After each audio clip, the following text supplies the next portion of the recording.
Ce JT du réel est une initiative qui se construit jour après jour. Sa formule est en devenir. Après un démarrage au cœur de l'été et quelques premiers tâtonnements, il va se poursuivre selon le rythme suivant. Un JT quotidien du lundi au vendredi et une pause le week-end, sauf circonstances particulières bien entendu. Et le dimanche sera publié un 7 sur 7 du réel reprenant des extraits des JT de la semaine. Rappelons que la participation de tous est souhaitée vivement et qu'elle est possible à travers un fil nommé JT du réel matériaux du jour sur notre forum et sur celui de Libertyvox. Contrairement à ce que nous laissions entendre hier, il n'y a pas que de fumeuses élucubrations dans les nouveaux programmes de l'école du désastre. Il y a aussi des travaux pratiques, notamment dans le domaine de l'éducation intime, affective et sexuelle, dont l'école se croit tenue de s'occuper en lieu et place des parents. Ne serait-ce pas un peu totalitaire? Mais peu importe. On a vu ainsi une nouveauté sortir, un clitoris en 3D et en plastoc, afin d'éduquer au plaisir féminin nos chères têtes blondes, enfin, de toutes les couleurs. Au plaisir ou à la pornographie, soit dit sans pudibonderie, ça reste à voir. Mais peu importe de rechef, ne soyons pas bégueules, car ce truc est génial. Le modèle est libre de droit, téléchargeable sur le net et réalisable avec une imprimante 3D. Mieux, nous dit la spécialiste des questions de genre, comme par hasard, qui a eu cette remarquable idée, je la cite, « L'objet est plus régulier, plus symétrique et plus joli qu'en vrai. » Fin de citation. Que demande le peuple?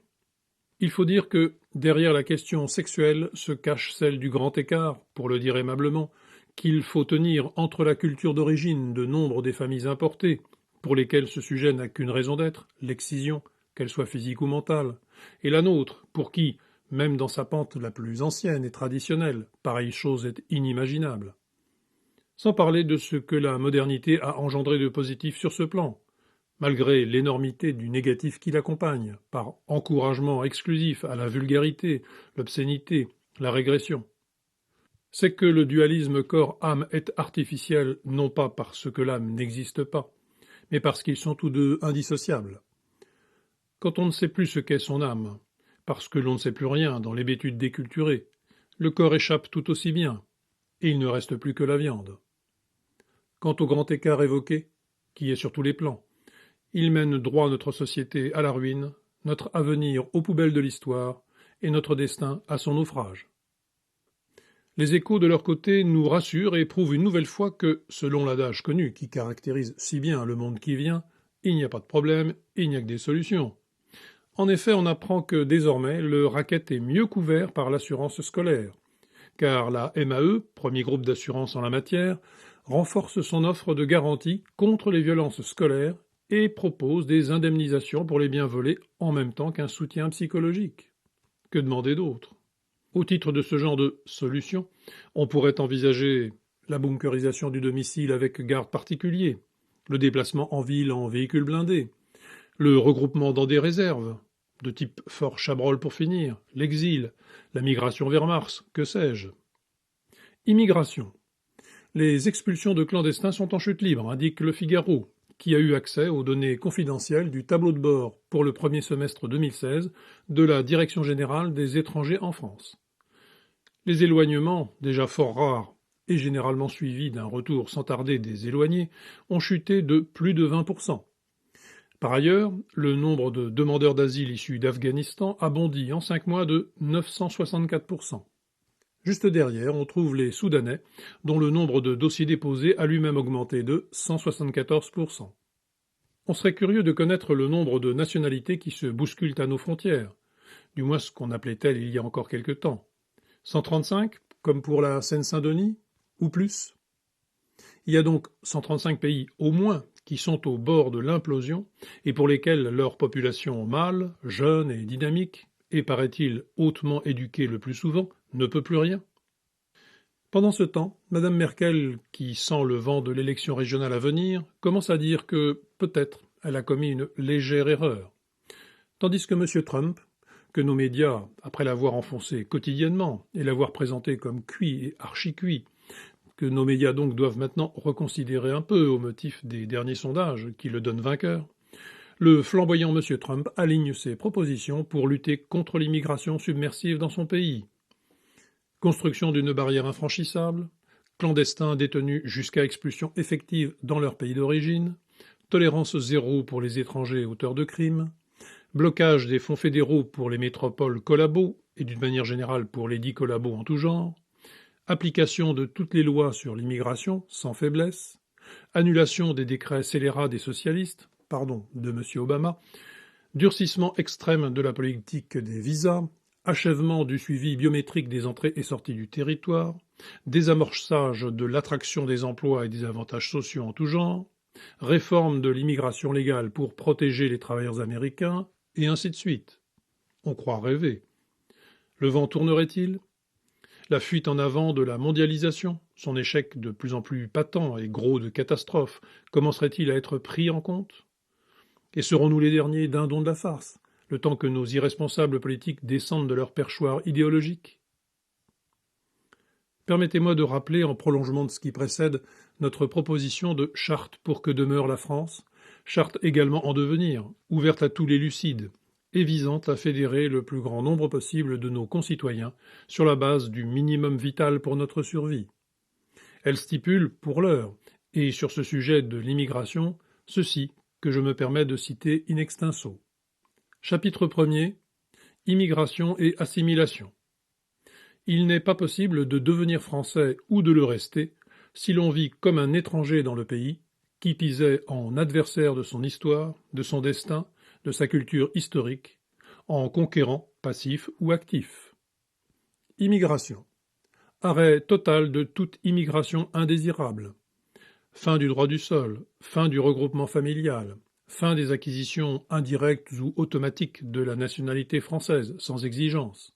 Fin de tous les avantages, facilités ou accommodements en tout genre accordés aux populations en provenance de l'immigration massive subie depuis des décennies et jamais choisie démocratiquement. Restriction sévère du droit d'asile et de tout autre moyen d'immigration non choisi. Application stricte de la loi pour toutes les personnes en situation irrégulière.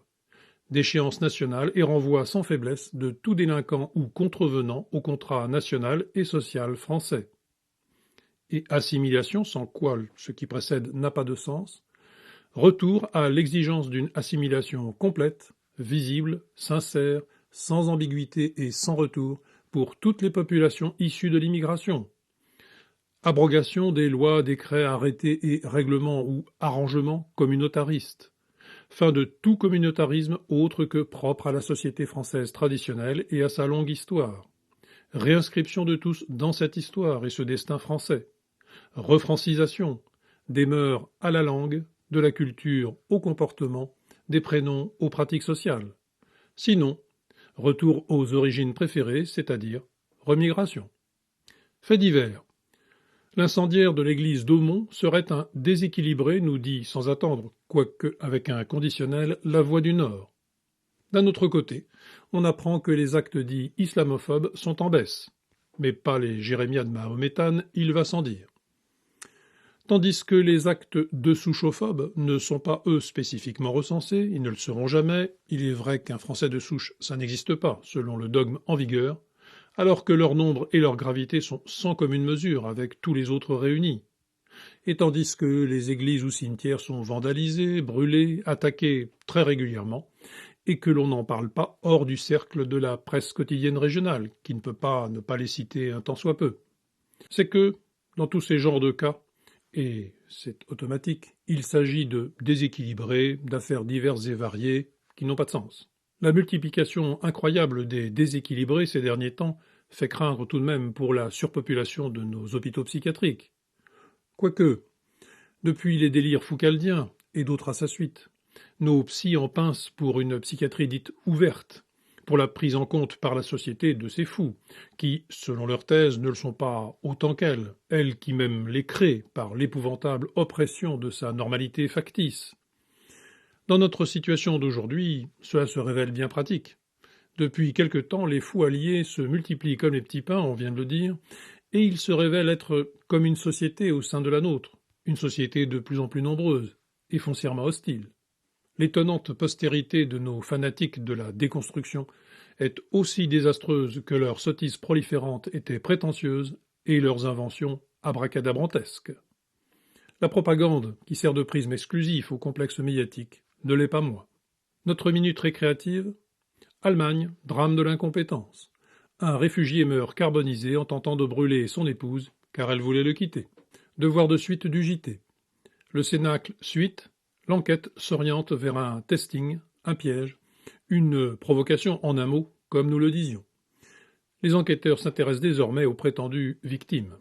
Chronique d'une crise annoncée suite. La Deutsche Bank est incapable de délivrer la quantité d'or physique prévue pour un client, nous apprend la Bourse au quotidien, qui commente le fait de la manière suivante. Quelle que soit la raison de ce manquement de la Deutsche Bank, défaut de détention de la contrepartie en or physique prévue au contrat ou refus de délivrer au client pour de mauvaises raisons techniques, il pourrait s'agir d'une anecdote, vu la taille du bilan de la Deutsche Bank, mais aussi d'un fait révélateur d'un problème beaucoup plus grave. La question se pose, où est passé l'or de cette banque? Pourquoi en faire une histoire? De toutes les façons, ce qui compte désormais, ce sont les petits zéros qui s'accumulent dans la mémoire volatile des ordinateurs de nos banques. C'est le reste qui est virtuel. N'en doutons pas, tout ça ne peut que très bien se finir.